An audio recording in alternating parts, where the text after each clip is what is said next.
So, good evening. Welcome. I'm sorry for the delay. There was some basketball game, something going on that made it difficult to get here. So we have a hybrid event tonight. We have a live stream. I think from what I saw, we have over 200 people following online and a nice group here in person. And we're looking forward to having a very interesting discussion about a book that is certainly deserving of another look. I hope you all agree, those of you who read it or reread it, that it really fits our rubric. Just a few brief remarks before we begin. Continuing Studies continues to provide us with some financial support, so I wanted to thank them. I wanted to thank also Roland Green and Patricia Terrazes, from the Humanities Center for allowing us to use Leventhal Hall free of charge tonight. That helps. Thanks always to our administrator, Cynthia Haven, who keeps us always going. And I would also like to acknowledge two people who have made generous contributions to Another Look. Antonia Cross is a longtime devotee, and Mary Pope Osborne is a name that might mean something to some of you at least. She's a longtime best-selling author of children's books, and she has also been a strong advocate for promoting childhood literacy, and she has also made an equally generous donation to Another Look. So the two combined is going to keep us solvent for the next year. So that's good news. Thank you very much. And children's literacy, adult literacy, that's what Entitled Opinions is about. It's promoting adult literacy. So tonight we're going to be discussing one of the really great books of the 20th century. It's A Room with a View, as you know. And this is an allusion, to an email that I received, from a friend of Another Look, who said, I wonder why I confuse A Room of One's Own with that title of A Room with a View. And there's a whole subtext there about why there's some connection between the two. But A Room of One's Own is a book that I think defies categorization. And yet in the final analysis, it's really a literary book about literature, in addition to being a literary work in its own right. And it engages any number of historical, sociological, economic topics.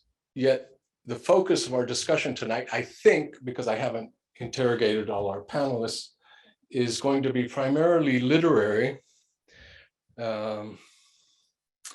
And we're going to try to stay close to the book's center of gravity, namely literature's special, unique power to put us in touch with what Virginia Woolf calls reality. What is meant by reality? Woolf asks towards the very end of our book.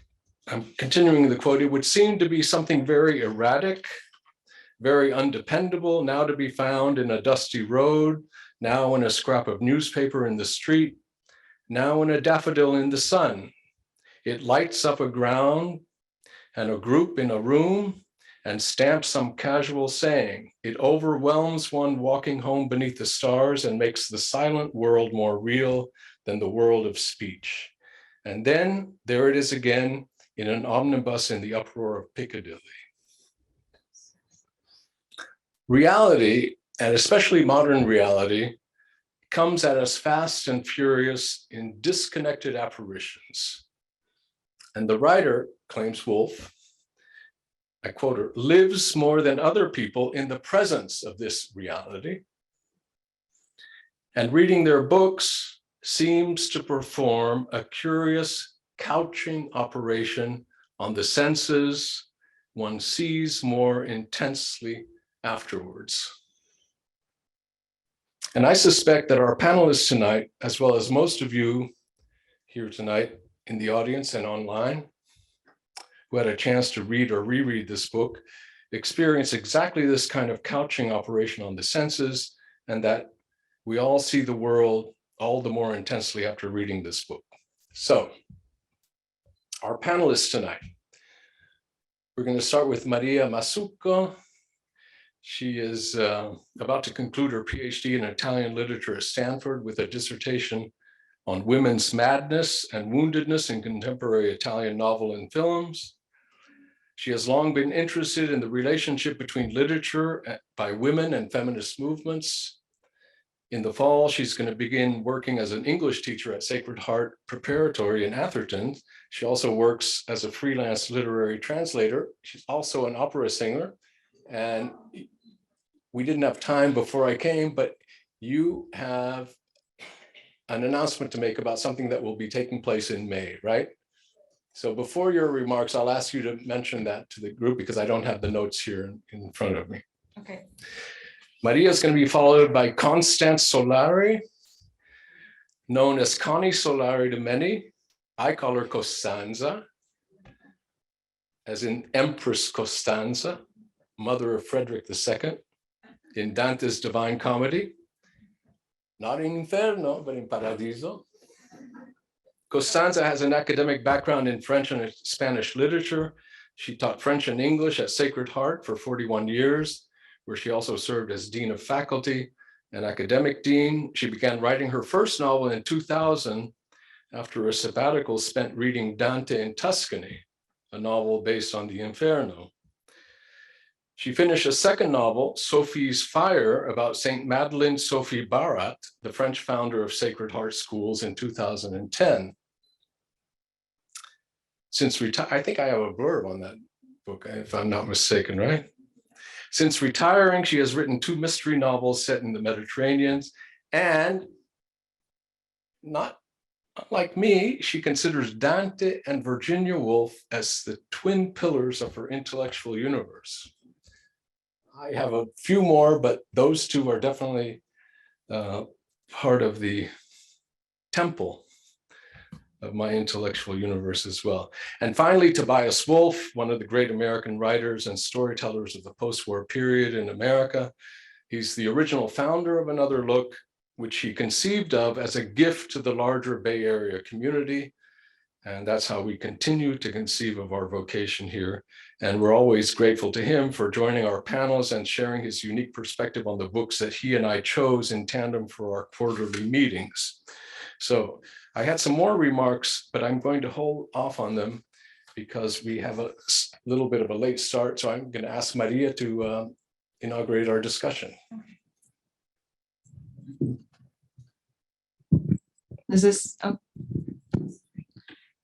Yeah, all right. So for anyone who's interested, the announcement I was supposed to make is that there's a small 5-voice choir that I'm a part of that is resuscitating a never before heard mass in Memorial Church on Stanford campus on May 26th at 7:30 p.m. for anyone who's interested. It should be a lot of fun. There are actually a few scholars who will be doing very tiny talks interspersed with some of these musical pieces. So May 26th, 7:30 p.m., free entry.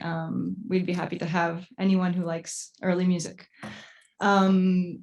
Major rough transition here. So now to my comments on A Room of One's Own. I'm not sure how much my comments are literary, or maybe I'm a literary inclined person, so the literary in this work is what speaks to me most. But every time I read A Room of One's Own, I come away with something particular kind of as the sticking point. And so I thought maybe as a way of comments, I would just list a few of those times that I've read it and the sticking points that have stuck with me as opportunities of entry. The first time I ever read it, I felt as though kind of no time had passed since when Virginia Woolf was giving these lectures to a room full of women students, and when she was giving this lecture to me as a starting out woman student.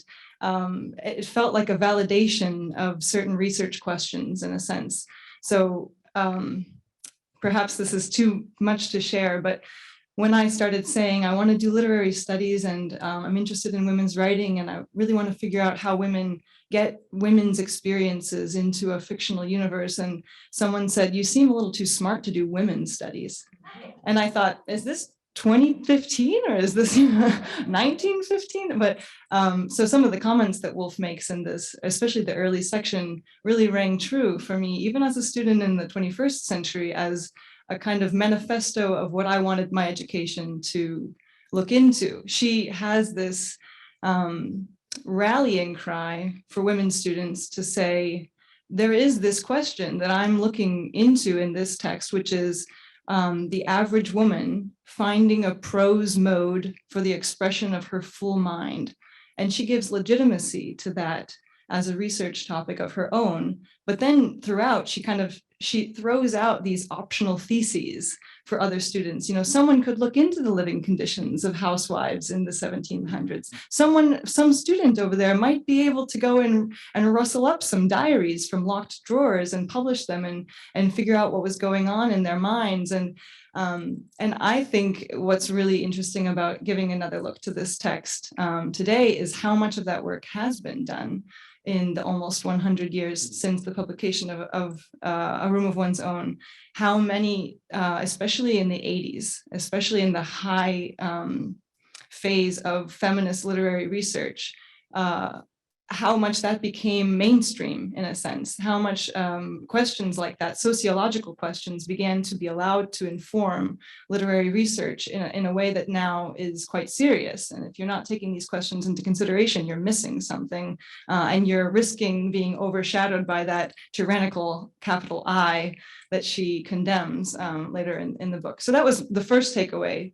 The first time I ever read it, I thought, this is my manifesto. This is how I'm going to do my graduate work. And it's amazing how relevant it still felt, despite being several decades after her comprising it. The next time I read it, or the next to last time, there are some dabblings here and there, but I read it again for the philosophical reading group.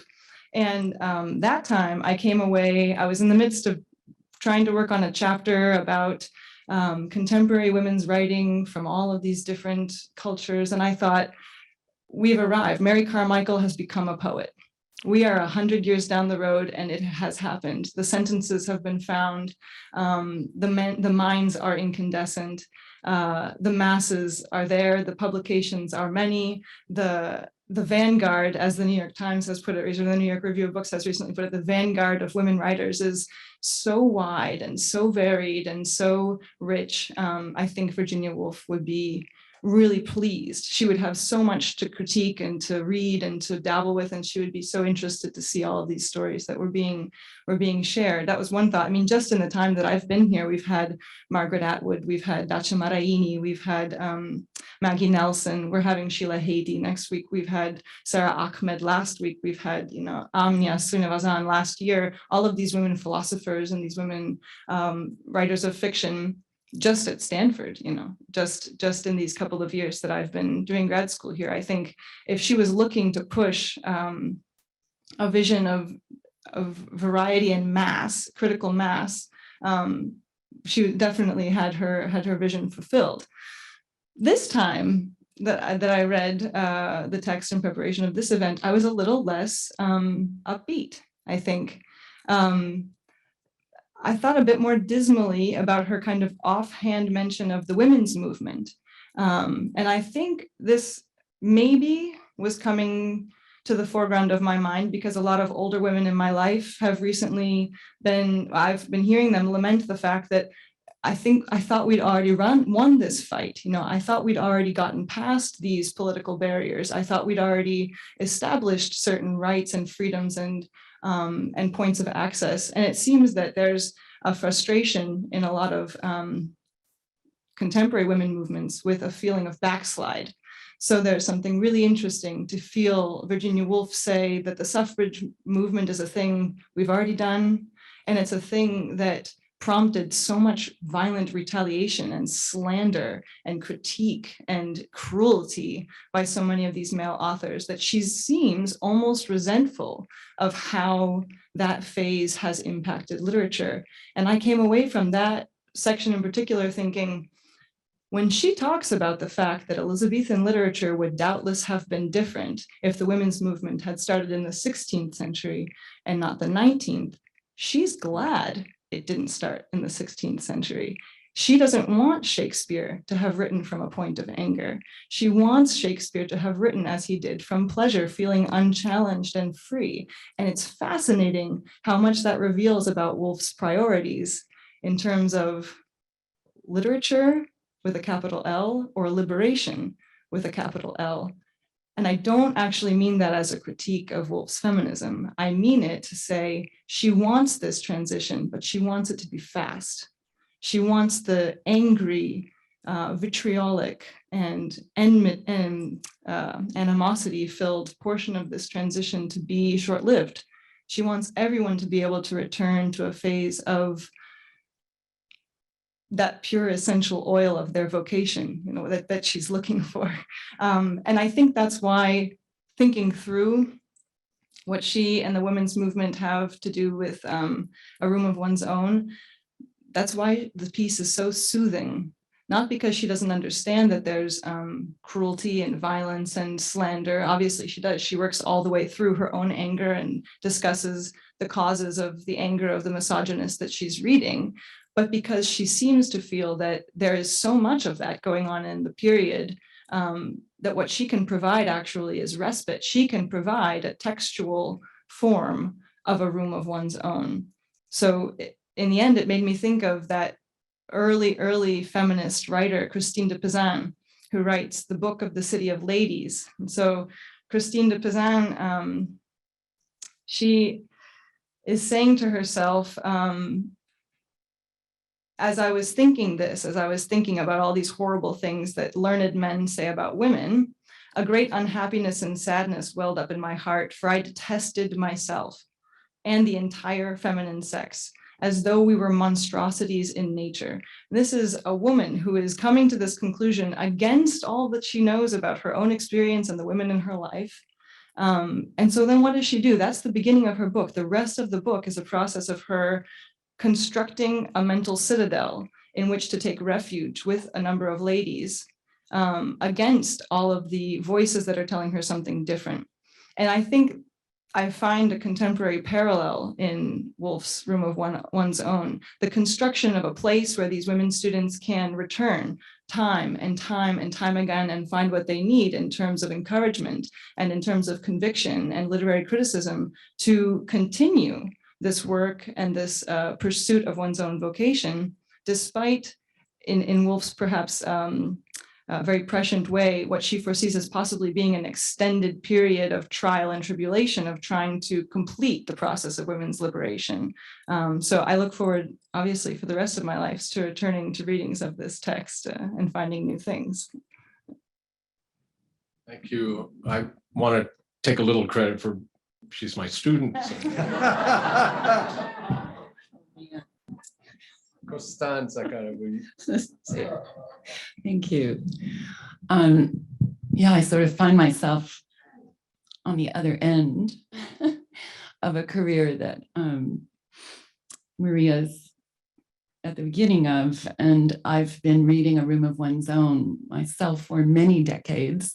The book sort of threw itself in my path when I was in my mid to late 20s, not having been an English major, but a French and Spanish major, and teaching English in a high school meant that I had to do a lot of very quick catch up. And I remember vividly the encounter that I had with her that was powerful. And this encounter has remained powerful over the decades. And every reread of this book is different. And I can say, having taught it to my students for at least the last 20 years of my career at Sacred Heart, the discussions were myriad. I mean, we discussed one day, perhaps it was economics. One day it was the idea of the incandescent mind. One day it was just the beauty of her prose and the strange wonder of this genre that was neither poetry nor prose, neither fiction nor nonfiction, just this incredible leaping from morning to evening, from season to season, from Christina Rossetti to wherever else she was going to take us, to hear that hum in the room. So it's a book that's hard to really just call an essay, in the sense that she's ruminating on so many topics. And for this reading, for reasons that I'll mention a little bit later, I found myself focusing on something that I've wondered about for a long time. Virginia Woolf, in, I don't know if it's all of her work, but much of her work uses the term soul. And I often have asked myself, what is it exactly that she means when she uses the word soul? She was not croyante. The Stephen family was vigorously agnostic. Her father resigned his position at Cambridge University because you had to basically be an Anglican clergyman in order to be a fellow. And he stepped down because he could no longer accept the tenets of Christianity. Her mother, who became a young widow at age 24 with 3 children, lost her faith in the wake of that. And she really became attracted to Leslie Stephen, her second husband, because of his writings on agnosticism. And she herself wrote a very powerful defense of agnostic women in the late 19th century. It was not published, but it was in response to a very vitriolic article that someone had written about the impossibility of a non-Christian woman being a good person. So how does one understand her use of this word soul? And how might a close reading of A Room of One's Own help answer this question? So this was my particular lens for this particular reading. And I found the word cropping up at least 3 times over the course of her 6 chapters. In chapter 2, she talks about her aunt's legacy had freed her from having to work menial jobs that, quote, would have brought death to her soul. In chapter 5, she describes Mary Carmichael's need to capture, quote, those unrecorded gestures, those unsaid or half-said words which form themselves no more palpably than the shadows of moths on the ceiling. And then she addresses Mary directly. Above all, you must illumine your own soul with its profundities and its shallows and its vanities and its generosities, and say what your beauty means to you, or your plainness, and what is your relation to the ever-changing and turning world. When she describes the couple getting into the taxi in chapter 6, she goes on to, quote, sketch amateurishly a plan of the soul in which the 2 parts live in harmony together, spiritually cooperating. I would argue that the word is hovering nearby when she uses words like truth or integrity or incandescence. And again, when she writes in chapter 4 that fiction is, quote, a spider's web that is nevertheless attached to life at all 4 corners, spun by suffering creatures. Or speaks of the reverence with which we close a novel that has managed to convey to us, but this is always what I have felt and known and desired.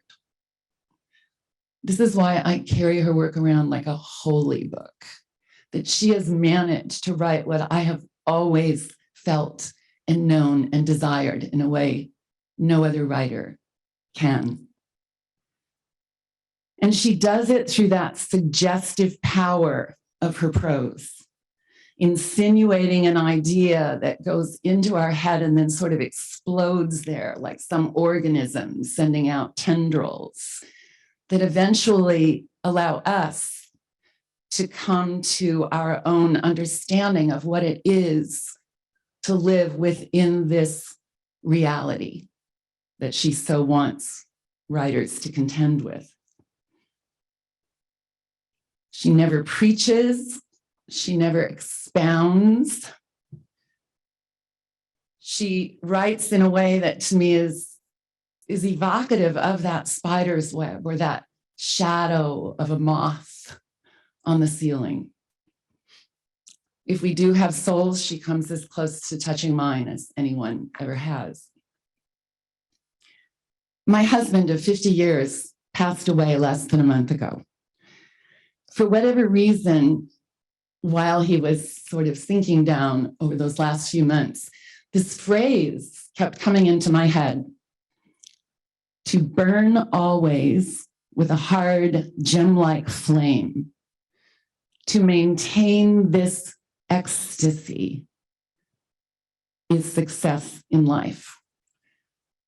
I didn't even know who'd said it. I knew the quote, and when I looked it up, I discovered it was Walter Pater, who wrote a 19th century text on the Renaissance. He was a philosopher, an art historian, a man very interested in beauty and aesthetics, and in fact, someone whom Virginia read very avidly when she was about 20, a book called Marius the Epicurean. Yes. And I found out too that his sister Clara was her Greek and Latin tutor when she was in her late teens. And there are affinities between Pater's work and hers. Her idea of moments of being is very connected to Pater's ideas of being alert to what throws itself in your past, finding the beauty there, allowing yourself to be transfixed by that beauty, and ideally converting it into some shape, whether it's literature, whether it's a painting, whether it's just the way you live your life. At the very end of the book, and I'm going to repeat the quote Robert started with, we didn't compare notes, but it warrants repeating, I think. She asks the women to do what will be for your good and the good of the world at large. Write about reality, whatever that may be, now to be found in a dusty road, now in a scrap of newspaper in the street, now in a daffodil in the sun. It lights up a group in a room and stamps some casual saying. It overwhelms one walking home beneath the stars and makes the silent world more real than the world of speech. Whatever it touches, it fixes and makes permanent. I am asking you to live in the presence of reality, an invigorating life, whether one can impart it or not. One cannot doubt her astounding ability to impart that reality. And for me, at least in this reading, to offer a reader a great deal of solace. Thank you.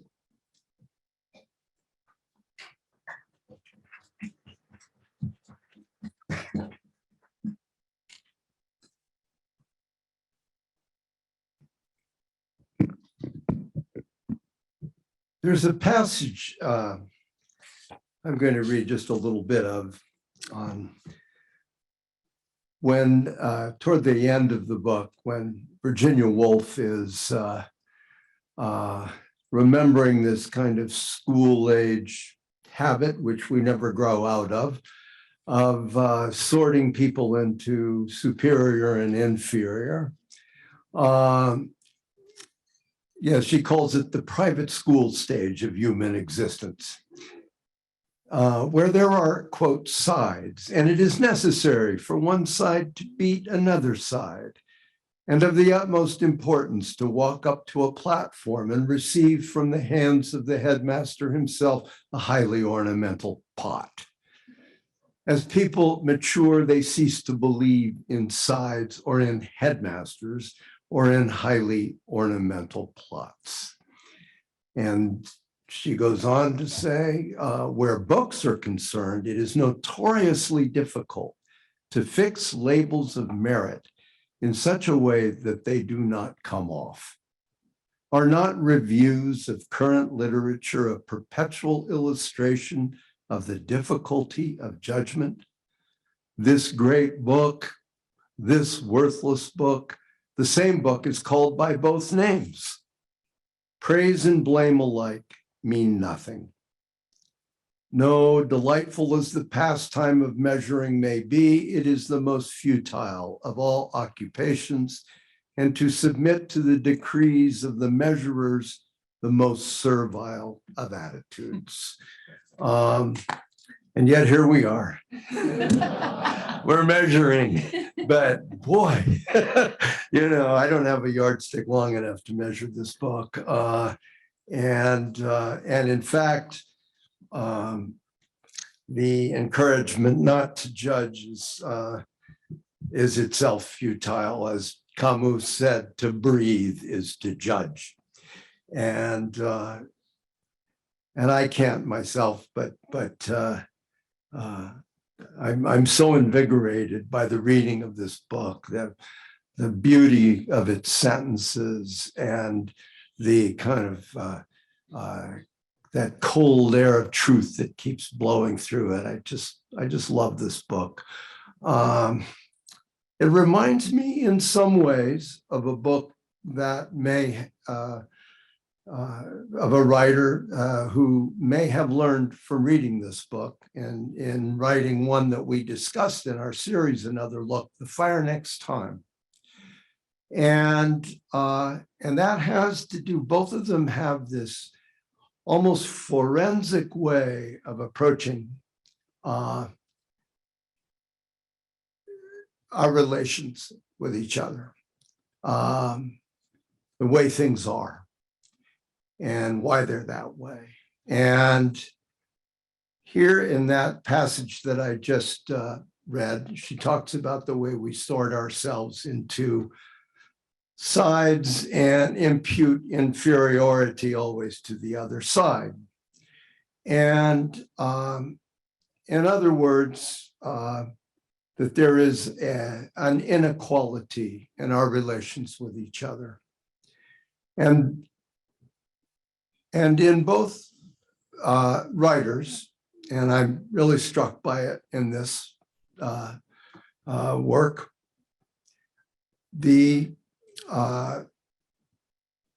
party that enjoys the advantage has to come up with some way of telling, in this case, himself, that there is a reason that he enjoys the advantage. You have to make up a story in which you are the rightful possessor of that advantage, which necessarily means that the other person does not deserve that same advantage. And Virginia Woolf has great fun with showing the absurdity this assumption leads to. For example, the quotation that she draws from Samuel Johnson about, as he sees it, the impossibility of women composing, saying it's like a dog, maybe they can do it, but it's like a dog dancing on its hind legs. The wonder is not that it cannot do it well, but that it does it at all.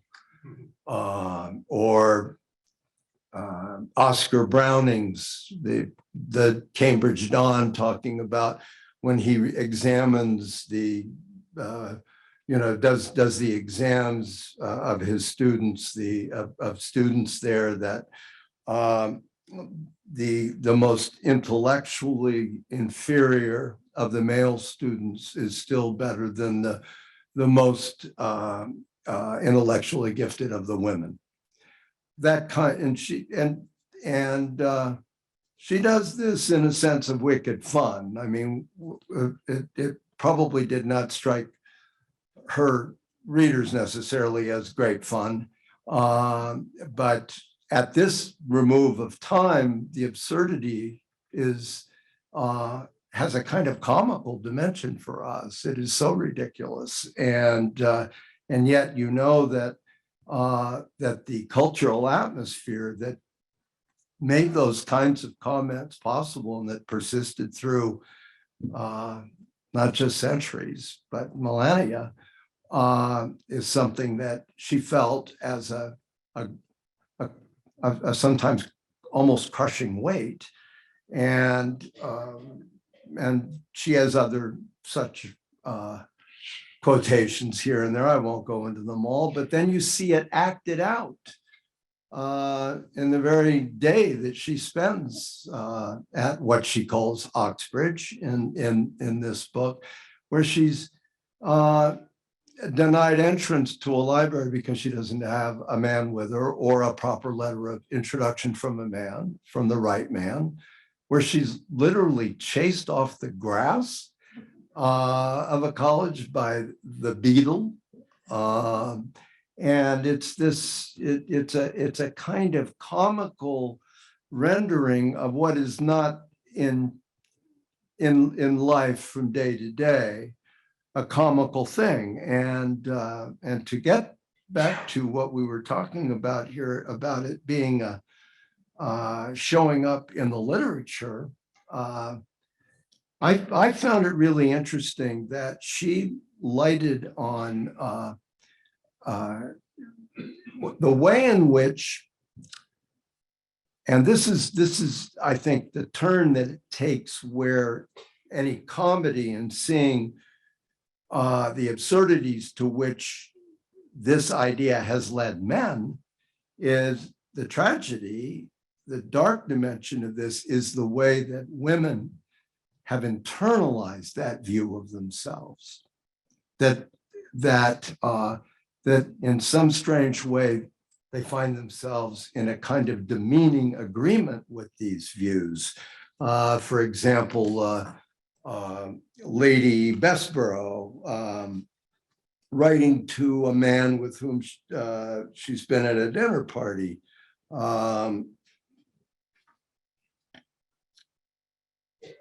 She writes to him, to Lord Granville Levison Gower, having just had dinner with him: "Notwithstanding all my violence in politics and talking so much on that subject, I perfectly agree with you that no woman has any business to meddle with that or any other serious business." Dorothy Osborne, another a writer who she greatly admires, says of herself, "Sure, the poor woman is a little distracted.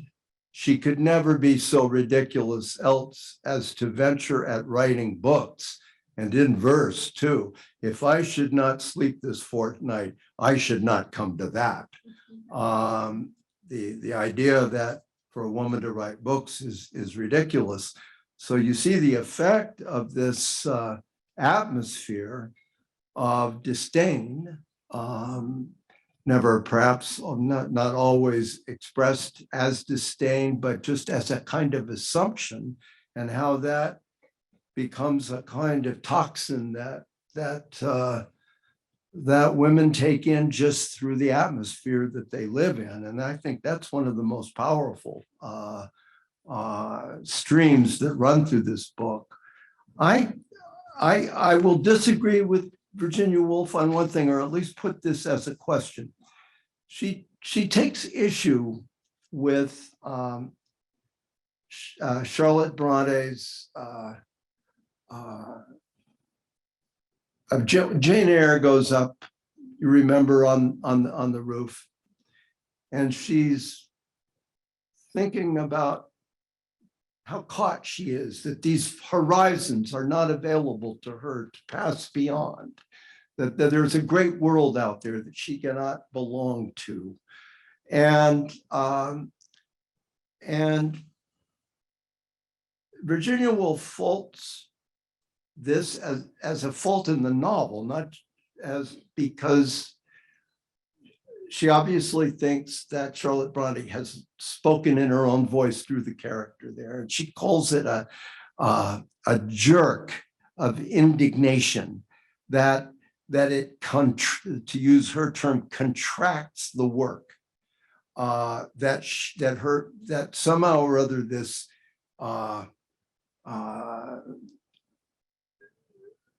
that this emotion that she obviously feels has made it through the mind and mouth, if you will, of her character. And she contrasts this to Shakespeare, whose mind is everywhere in his book, but nowhere in particular, that there's not ever that sense of a Shakespeare who has a location in the work, that it's, she said, you know who Shakespeare is through reading the whole work, but never in one place.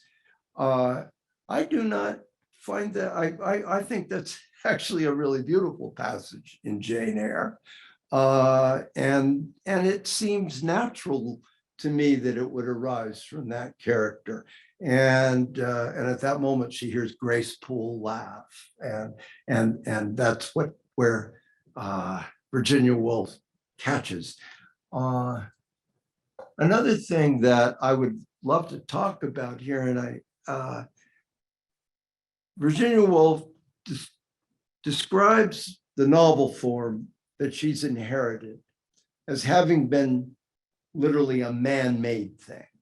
That she's inherited a form that is in some way masculine in nature, and that something has to be done to make it, she used the word soft, to make the form something new. And I'm wondering, I know that Connie, you're very well versed in her fiction. Do you think that Virginia Woolf, how did she approach the novel differently, say, than a man? What is there in her treatment of the form that seems different to you? Well, I think,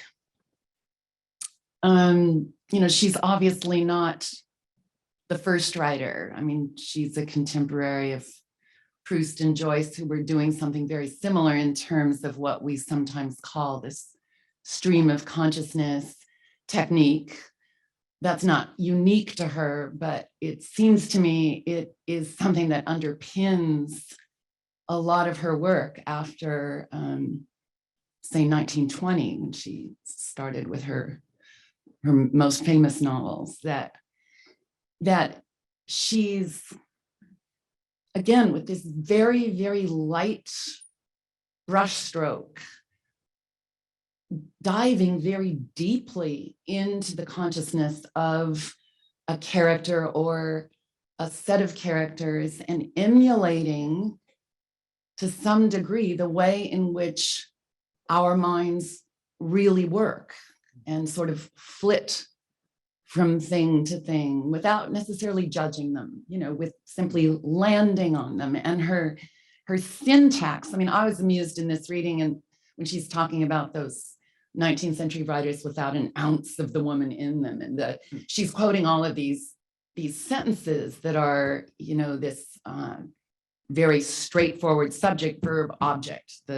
What is it they call it? There's a loose sentence, I think, versus the periodic. The periodic sentence is what she uses, where you have these lead-in phrases or subordinate clauses, so that by the time you get to the end of the sentence, you're at the end of a small suite or symphony or something, that in and of itself, those smaller pieces that to me are like those kind of buttresses. She talks about the shape of the novel, and a writer sending out buttresses, or I would say tendrils or something like that, that it's a more organic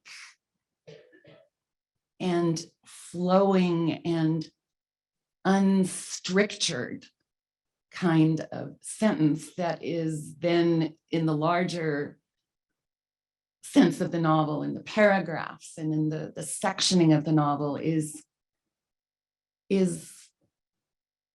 looser. I mean, she says the novel is a younger form, and it's one that we can fashion and refashion.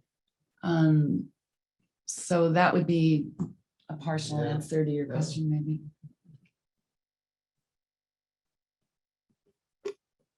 So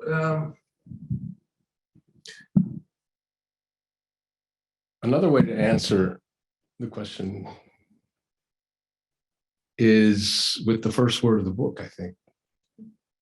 I mean, when you start a book with the word but, it means that a lot has taken place before it begins.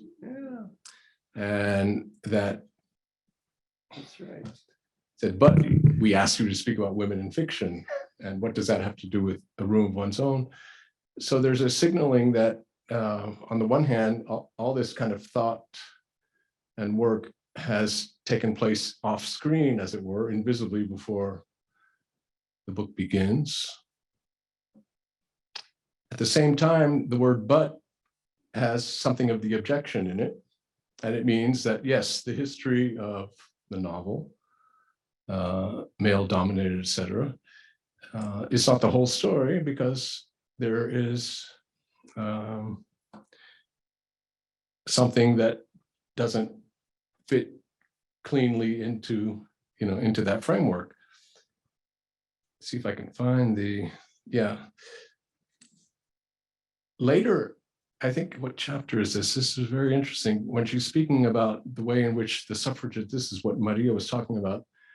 I think it's very interesting that the women's movement, in her interpretation, engendered a great deal of anger and resentment in men, and they withdrew into their masculinity, their pure masculinity, and therefore the prose style that you were referring to, Connie, about these simple sentences. She says that these are women being defensive because they were accused of being sentimental and flowery.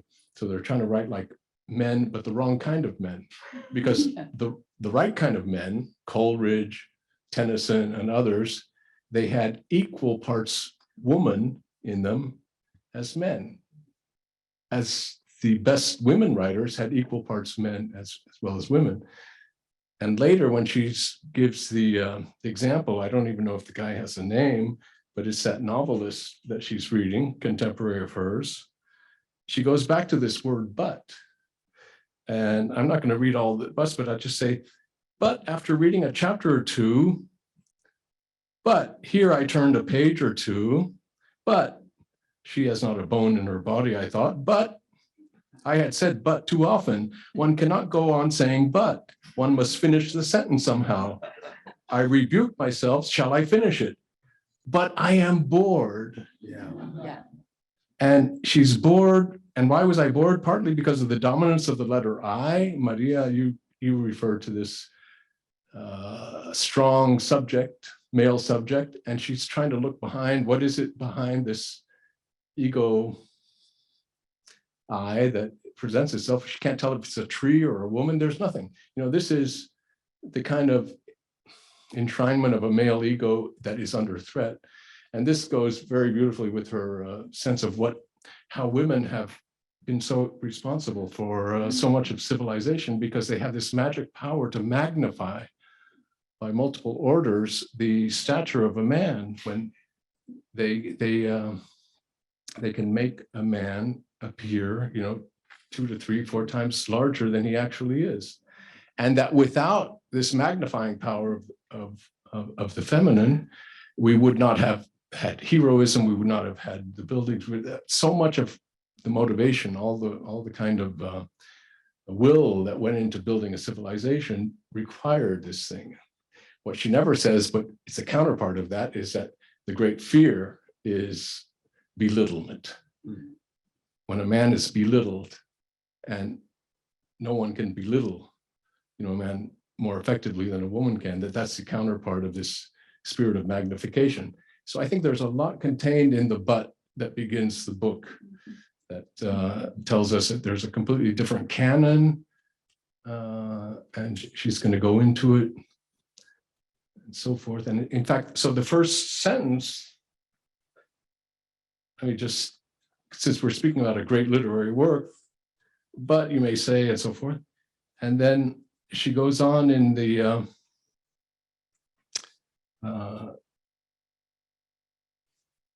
she speaks about,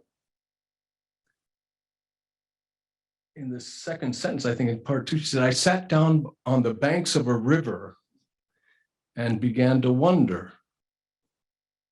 So that's the river of Oxbridge, presumably Cambridge, the River Cam. But is there any doubt that that statement alludes to the Psalm 137? By the rivers of Babylon, we sat down and wept. I think that any such doubts would be dispelled if you read the next sentence. On the further bank, the willows wept in perpetual lamentation, their hair about their shoulders. And in fact, the second verse of the Psalm 137 says, there on the willow trees we hung up our harps. So you have the willow trees, you have the lamentation, you have the notion of exile, and you say, well, maybe Virginia Woolf's Zion is this little canon of women writers that she is going to visit on the, and it's on the other bank. So she's in a kind of exile. On this side of the bank, she gets in trouble when she walks on the grass. Every time she approaches a door or library or thing, you know, her entrance is blocked because essentially because she's a woman. The other bank is kind of like the world of the dead. And it's the world of the previous women writers who preceded her and so forth. And it's a kind of homeland, which is not, I mean,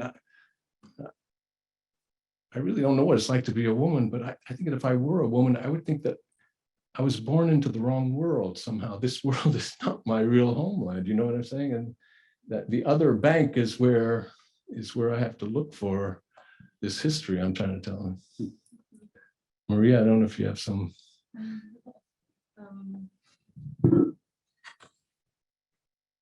Yeah, I think rather than longing to be on the other side of the bank of the river, she seems to feel that she is a threshold in an important way.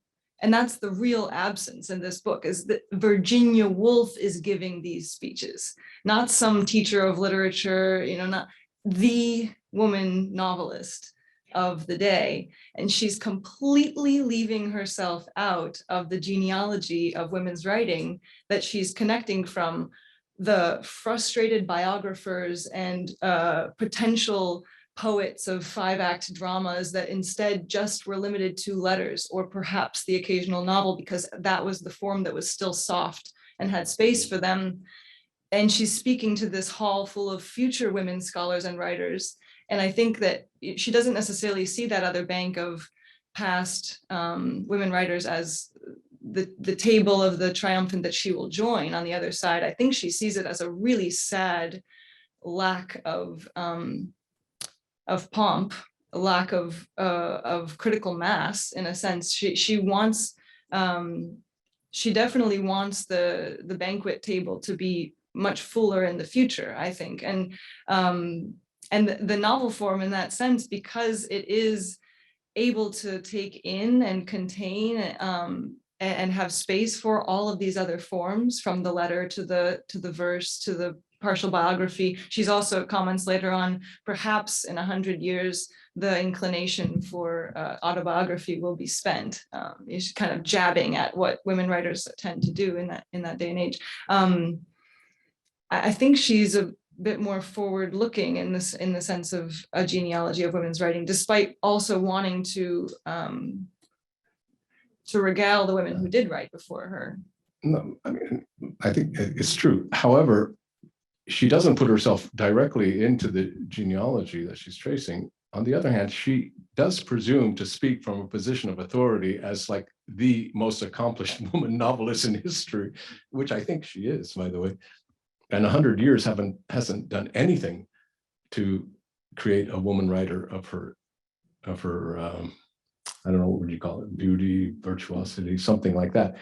But the ease with which she presumes to judge the defects of her contemporaries and the past women writers seems to suggest that she's putting herself at the acme of women's fiction, but maybe Constance. Well, yeah, I mean, I'm listening to the fact that she's the one delivering this speech, this great writer. I mean, I'm provoked always by her use of these Marys.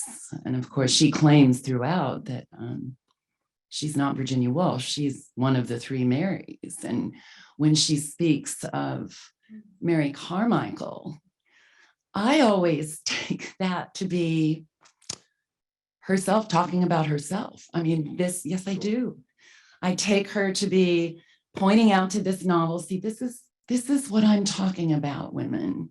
And I mean, she's not quite there yet, but she's working at it. I mean, she's inventing a novel that she's pulled off an invented bookshelf in an invented space. But if you read what Mary Carmichael is doing, it's essentially what Virginia Woolf was doing, I think. And these three Marys, which, I mean, they're all included in this folk song. I remember singing. Joan Baez recorded it, Mary Hamilton. Mary Hamilton, yeah. And so Mary Hamilton doesn't appear, but the other three Marys are there. And she calls herself that narrator. She's Mary Seton, I think. And Mary Beaton was her aunt. And Mary Carmichael is other vestige of Mary, this sort of essential British woman figure who combines in her person, in her trinity, yes. So she says, however, that in Mary Carmichael's book, there's a flaw at the center of it. And that flaw is, the book erots from within that flaw. So you think she's self-referential there? Do you think that she felt that there was a flaw at the center of her work? I'm sure she was always worried about there being a flaw at the center of her work. I mean, she's very, very insecure about her work. I mean, she always had Leonard read everything that she wrote and was, I think, very, I remember reading once, whenever she sent a book off for publication, she had a breakdown. And it's almost like a postpartum blues thing. I think a lot of artists have this sense, but for her, it would have been more extreme because of her illness. But right. I mean, she's talking about Mary Carmichael, I think, as the prototype or the first or the early piece of me as I was getting there. But I don't know how she would have, I mean, she said that she wrote To the Lighthouse with more ease than any of the others. But I think she struggled, and I doubt that she ever felt that any of them was perfect. It's also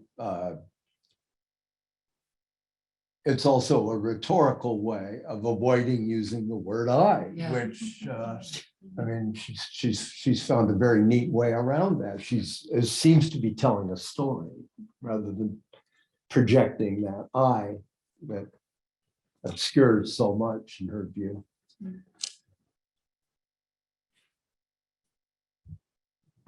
Just quickly, that also allows her to be the common reader, which is one of her favorite, I think, characters to embody. So rather than speaking as a writer, because she's so interested in novels that are written for the pleasure of the reading experience, but also for the pleasure, I love this because you come across it so rarely in writing about writing, the pleasure of doing honor to one's gift.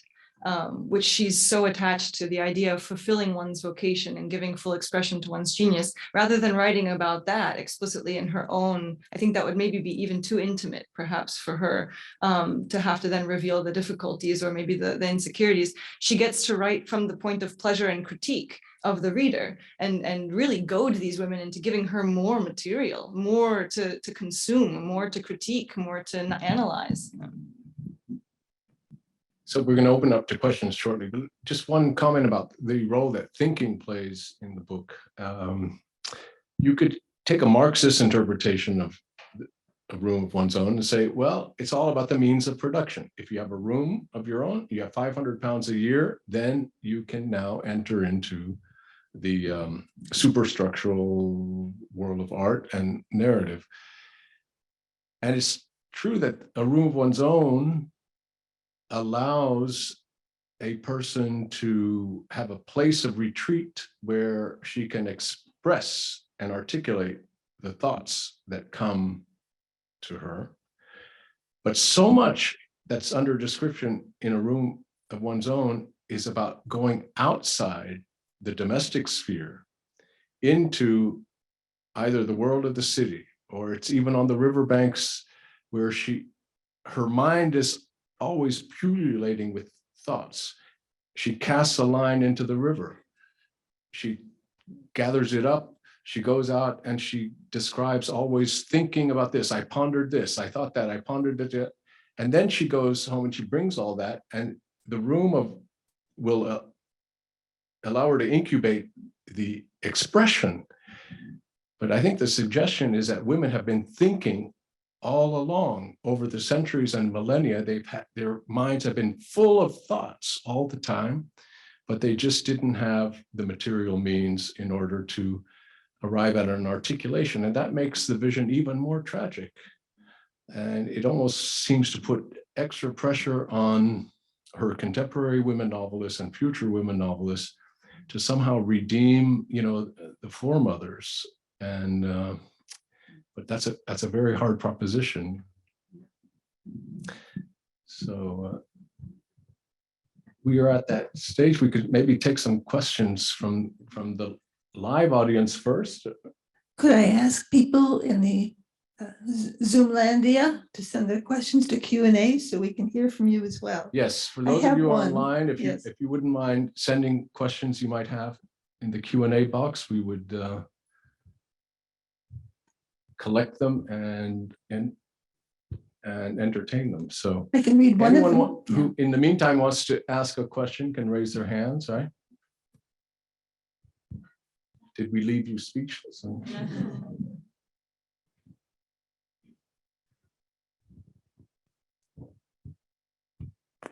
Yes, I was concerned about her self-reflection to the extent that when she was talking about women beginning to write, that they would first write biographies, which she seemed to have lack of respect for. And then that they would write things of self-expression, which also didn't impress. And then finally, they would go into art and try to create something of art. And I'm just wondering if the panel has any comments on that.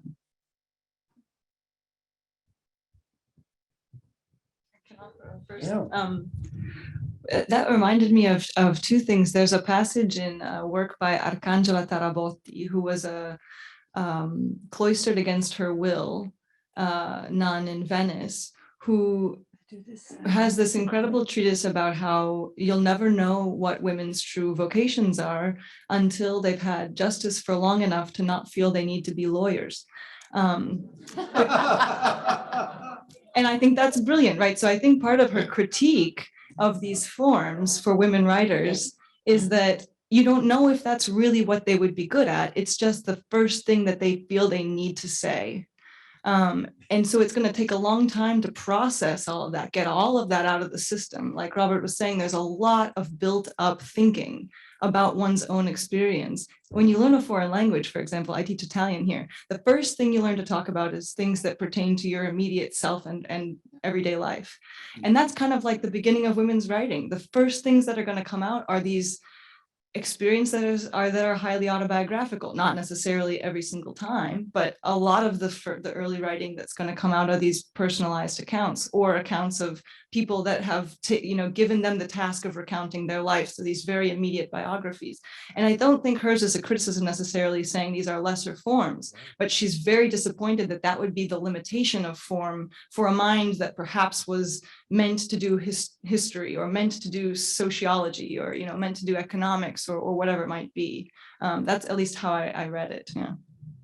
But at the same time, she's saying, we've had the 157th biography of Napoleon, but it would be nice to know what that shop girl, Yes. what her life is like. It's that unspoken life. And what she's thinking. Yes, and what she's thinking, Which is more exactly. fiction than biography. Right, yeah.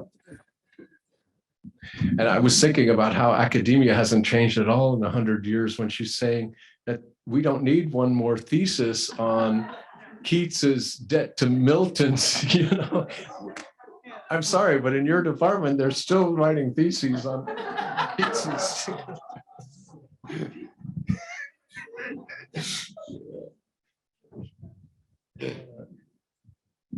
Here we go. Yeah. I had I have a comment and a question, but my comment was, in reading this book, I kept thinking of Betty Friedan, A Feminine Mystique, which did not come out until 1962 and changed so much for so many women. And so reading, it was very frustrating to read what she was saying about men and women. I mean, it was annoying in a way to read about that. I thought it was a great book. And my question is the title of the book.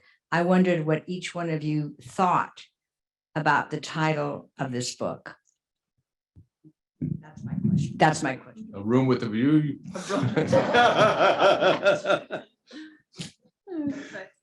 Yeah, I'll start. Sure. Well, I adhere very much to the idea that one does need such a room.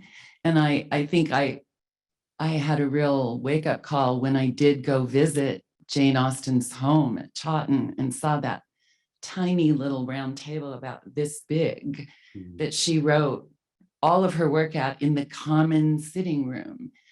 And when people were going in and out all the time. Now, yes, she was accumulating source material with all of that in and out, but I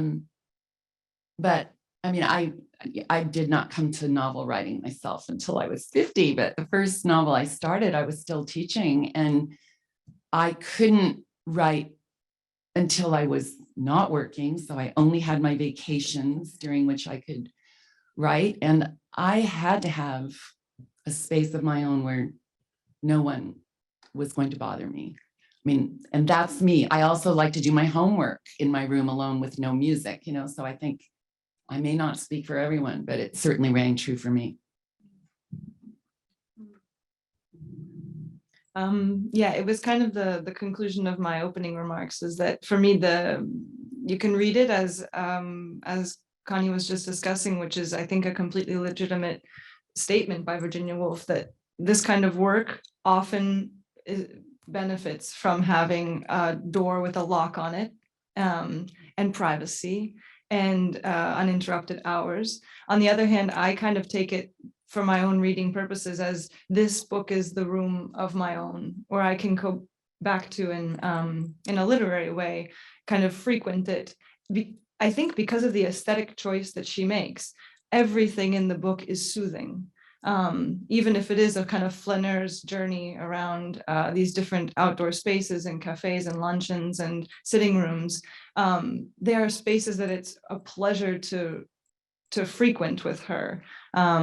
So yeah, I take it in a not literal sense as well. Yeah. I remember reading a memoir, a memory of Jane Austen by, I think, her nephew, in which he talked about her sitting in their drawing room, you know, in the parsonage. Nobody knew what she was writing, really, and probably at the beginning anyway, with all this life pouring on around her. How did she do that? Or Anthony Trollope's mother, who wrote fiction and wrote a memoir of their trip to the United States. And she had all these kids. Her husband was off somewhere writing a very peculiar history of ecclesiastical terms in England and was not much involved with the raising it. So she's raising all these kids and writing books at the same time. How did they do this? Well, they obviously were the exceptions. And so that a room of one's own obviously means quite literally a place where you go to write, but it also means, I'm sure, to her, the space, the picture of all those books on the shelf with where there are women, they are more often mentioned or written about. And there's this sense of them being confined by this tradition. And this is a making of a space of one's own to inhabit in the larger sense, not just the physical sense of having a room in a house, as central as that is too. It's a rich title.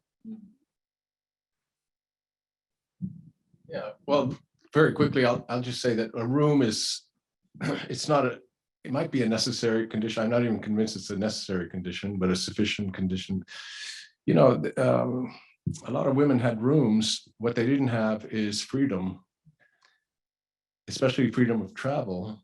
That's what the Charlotte Bronte passage is about. Why can't I go out into the world? Why can't I have experience of the city and see foreign lands and things of that sort? And that is, in a certain sense, the anti-room world. And that's clearly one of the great benefits that the relative liberation of women in the 19th, 20th century has brought about, which is freedom of movement. Yeah, again, I think peace, a certain kind of peace of mind, quiet, it doesn't have to take place in a room. It can be by a riverbank or freedom from worry. That's where 500 pounds a year, I think, is even more important than a room of one's own, because it gives you a certain detachment from necessity, certain freedom from necessity. And the final analysis, what Virginia Woolf is advocating for in the novel is for women novelists to become contemplative writers rather than naturalist, realist writers. And that, what would that mean? It means detaching yourself from the tyranny of social relations and not to be subjected always to the social sphere, but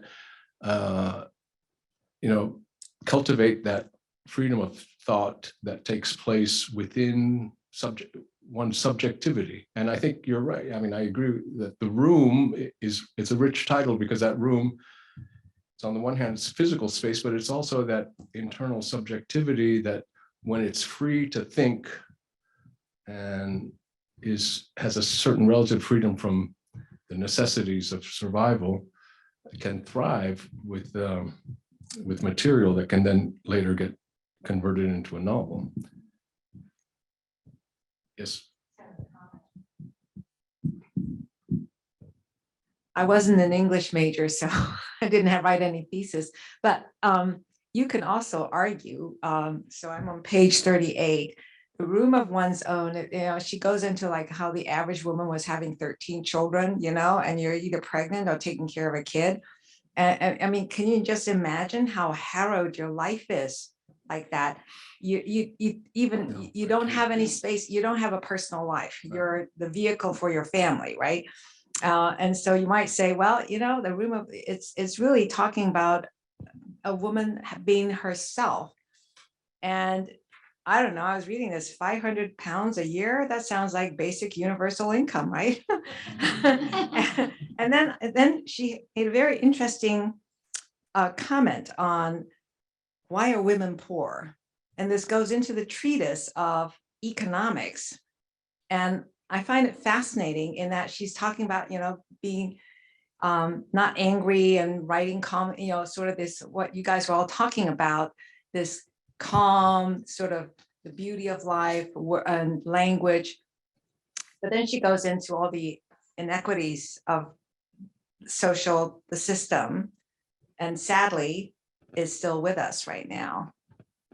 So what do you think Virginia would think about women now when we're not making the same dollar for dollar, and we still have, you know, the majority of the home care, the child care, the parent care? Things have changed, but what do you think Virginia would think now? The sequel.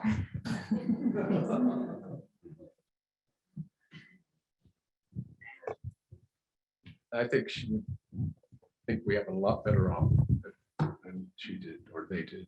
I don't know. It's nothing is perfect, but those hardships and those impossible odds that you're referring to that women faced in the past. Shakespeare's sister is an absolutely brilliant thought experiment to say, what if Shakespeare's sister had the genius of her brother? She never would have written a word, precisely because of all these reasons that you're referring to. And I think in that sense, on one hand, there's this tragic vision that, life is not fair, especially life of women is not fair. But compared to that tragic baseline of women's reality, what the kind of inequities that you're referring to today, I think she would probably consider them, much less egregious than they were in her day and age, and would say, at least we're on the right track. We're not there yet, but I don't know if I don't know if it's even for me to answer that question. Well, we were talking about this a little bit at dinner tonight, but not just in the world of literature. I mean, we were talking about the world of music and visual arts. I mean, I've been going to symphonies for over 60 years since I was a little girl. And it wasn't until about 10 years ago that I saw a woman conductor on stage. And now there are many more pieces by women, by people of color. I mean, there is some movement. It'll never be fast enough, but there is progress.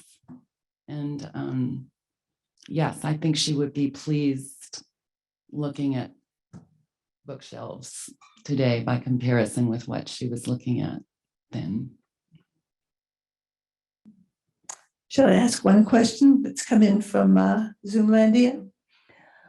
Margaret Atwood said, men are afraid women will laugh at them, and women are afraid men will kill them. Woolf talks about men's anger that manifests in their literature, and she later says that if anger is the place you're writing from, your writing will not rise to the level of universal lasting literature, like Shakespeare or Austen, her two prime examples. It will flare and die out. Comments from the panel.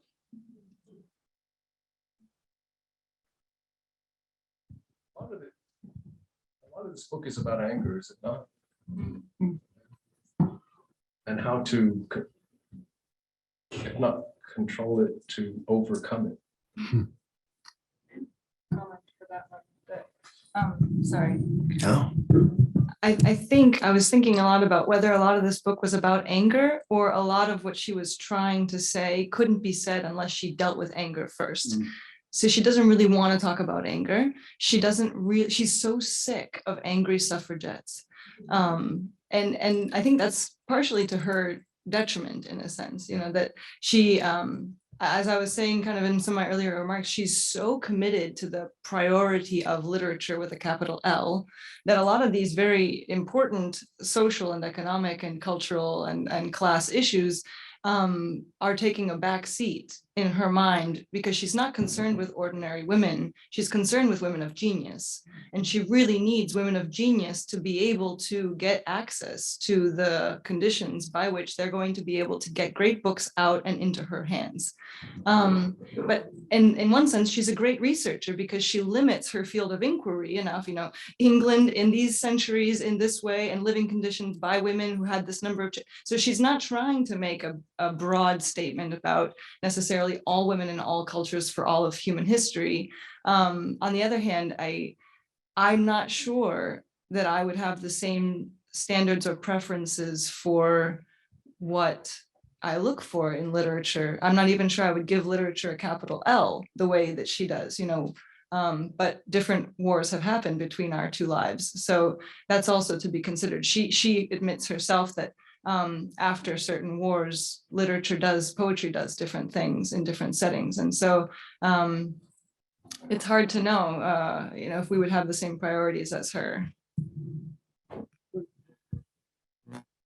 This it seems to me that this book is built on even though she goes out of her way to identify anger, baldly revealed in some of the passages that she singles out as not being, that she does not thoroughly admire, like the one we were talking about in Jane Eyre. This whole meditation is on there's a foundation of anger underneath this. And even these things that she plays for laughs, the beetle chasing her off the grass, her being denied entrance to a library or to a college, they are not little things. And one feels the anger, even though it is not, as I say, baldly stated. It's controlled and all the more powerful for that. And I think she is actually, I don't know how absolutely intentional this is, but she is distracting us from that anger by identifying it elsewhere and finding fault and mildly finding fault. Yeah, I just spin off that. And I mean, to give myself a chance to quote from a movie that I love, and it's one of my favorite quotes in the movie. It's the story of the seduction of Frédéric Chopin by Georges Sand, the novelist, and her lover, previous lover, Alfred de Musset, is at their mutual publisher's office, critiquing Sand's work because he's furious with her. And he says, that's not literature, it's drainage. And I think, I mean, you have that, this idea that unless the mind is in fact free of those impurities, it's not that you're not passionate, but you cannot be angry. You cannot be such a victim of that negative emotion, whether it's anger or anything else. Because if you are, the literature is not going to come out as literature. And she can be witty and funny because she has managed to transform that fury into wit, into an intelligent, well-crafted, and achingly beautiful memoir. So she uses the anger and spins it and transforms it. And I think that's the incandescence. And I still haven't got a great definition of her feeling about soul. But I think it does have something to do with applying to all that anger some sort of generous spirit, forgiveness. I don't know, but there's something that tempers it. Yes. That is not ugly. So. Yeah, I find that her normative judgments in this book are extremely conservative, aesthetically speaking. And I was thinking about how much outsider art in our own time is having, such a kind of heyday of itself.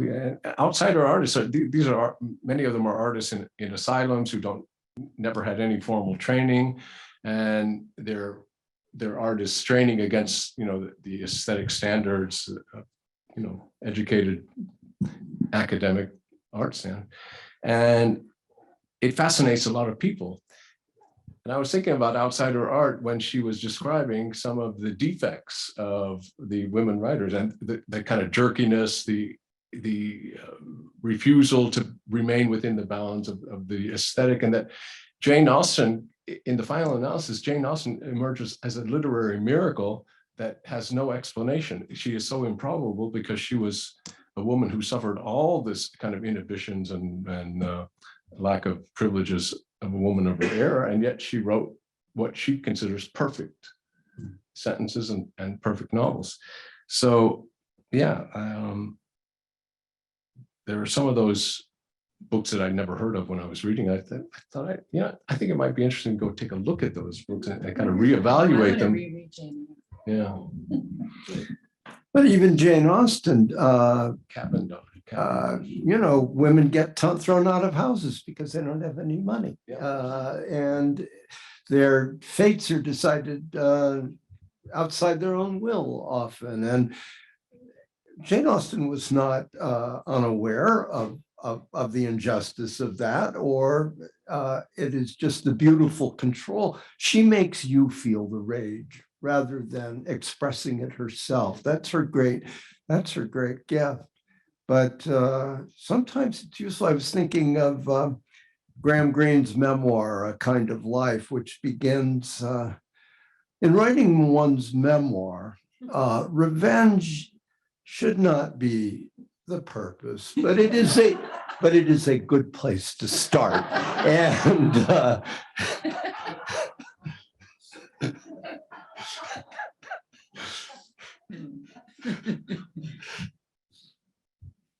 Are there any more questions?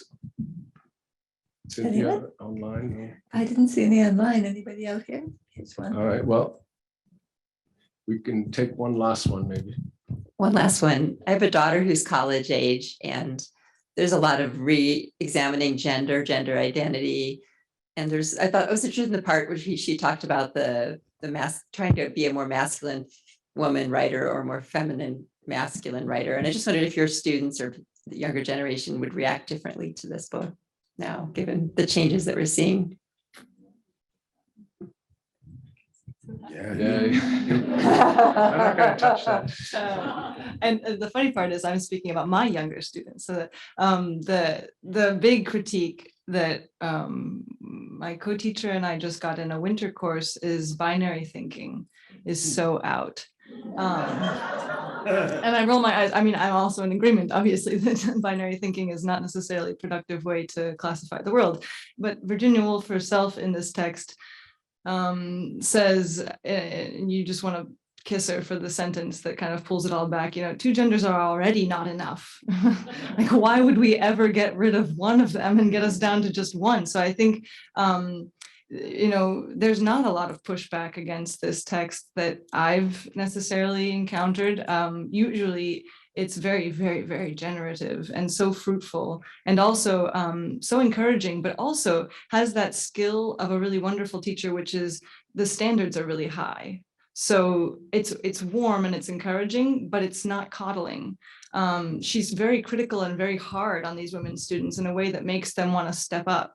And that still continues to get the best results in any educational system. So I don't think that it's, and of course, there are definitely gender scholars of Virginia Woolf who will have different readings on this, but I wouldn't consider her particular discussion of binary worlds, especially in that ending section, to discredit her or put her out of date. Right, yeah. Yeah. Or thinking of Orlando, some of her other writings, yeah. Well, thank you all for coming. We hope to have another session. I think, what are we aiming for? August, maybe? I think we're aiming for August, maybe. And just stay tuned. We're going to choose a good one, another good one. And thank you all.